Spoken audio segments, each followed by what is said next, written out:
की ही सृष्टीची जी सृष्टीचं जे कार्य आहे किंवा ह्या ब्रह्मांडाचं जे कार्य आहे ते कार्य होण्यास त्या कार्यासाठीच जे नियम आहेत त्याला आपण धर्म असं म्हणतो.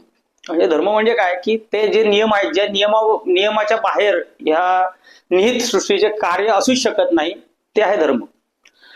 तर मग धर्मानी कार्य करणे धर्माच्या नियमानुसार म्हणजे ह्या सृष्टीने त्याच्या कार्यासाठी जे नियम सिद्ध केलेले आहेत त्याच्यावरतीच मनुष्य, कारण मनुष्य हाही त्या सृष्टीचाच एक ऊर्जा आहे. तो त्या ऊर्जेत जशी ऊर्जा बाकीची आहे जी गतिमान ठेवते या सगळ्या चराचर विश्वाला किंवा सृष्टीला, तशीच मनुष्य ही सुद्धा एक ऊर्जाच आहे. म्हणजे आत्मा ही ऊर्जा आहे.